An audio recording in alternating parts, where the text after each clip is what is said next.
You know, you're using it right this second, but I bet you almost never see it. We're talking about the physical internet.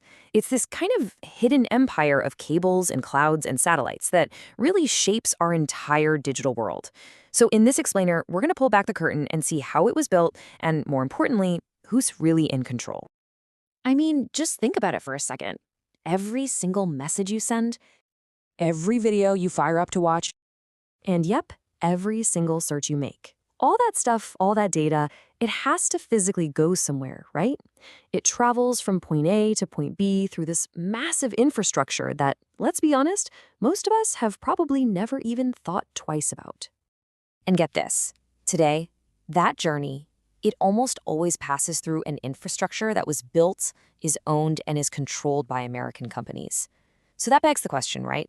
How did the US end up as this sort of unofficial gatekeeper for basically all of the world's information?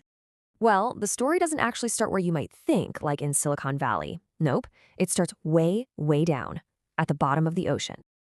Check out this number, 90%. I mean, that's absolutely staggering. 90% of all global internet traffic travels through this hidden network of undersea cables. Yeah, it's not floating around in the air or bouncing off satellites. For the most part, it's literally resting on the ocean floor.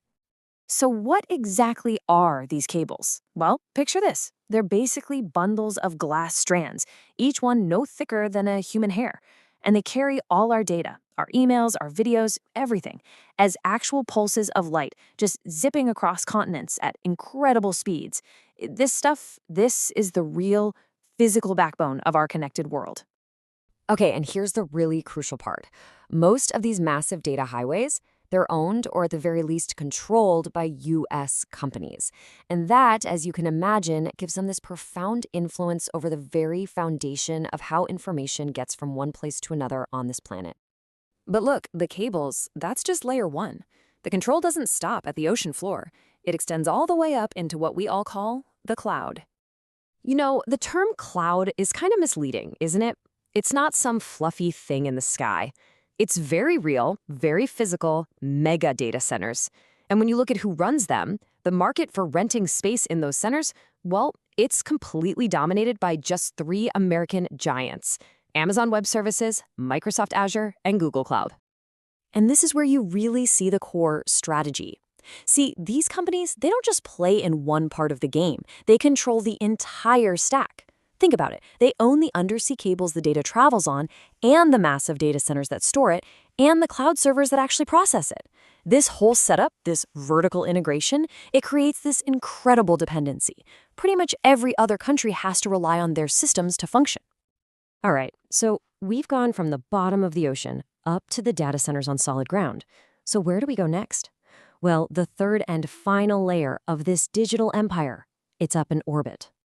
You know, it used to be that satellites were mostly a government thing, right? Big state-run projects. But now, we've seen this absolutely massive power shift. The whole game is now dominated by the American private sector. The biggest example, of course, is SpaceX's Starlink, which is operating on a scale that was just totally unimaginable just a few years ago. And these things in orbit, these assets, they are woven deep into our daily lives. That GPS on your phone that you can't live without, that started as a US military system that just became a global utility for all of us. And now you've got Starlink building this completely new layer of internet access from space. And that's not even getting into the secure military networks that give the US this just unmatched ability to communicate globally. So, okay, let's take a step back. When you combine all three of these layers, what's happening on the seafloor, what's happening in the cloud on the ground, and what's happening up in the sky, you start to get this picture of just unprecedented control over the world's digital information. And here's the thing. Controlling all that physical hardware gives you a pretty unique advantage, doesn't it? Because on top of all these layers, the US also runs some of the planet's most advanced cyber detection systems. Because they control the pipes, they can monitor the traffic flowing through them, which gives them this incredible vantage point to spot global threats. So let's just recap the whole structure real quick, right? It's basically a three-tiered empire. Step one, control the physical cables at the bottom of the ocean, where, remember, 90% of the data travels. Step two, own the cloud and the data centers where all that information gets stored and processed. And finally, step three, rule the skies with a whole new generation of satellite infrastructure. And all of this, it brings us to one final, really essential question.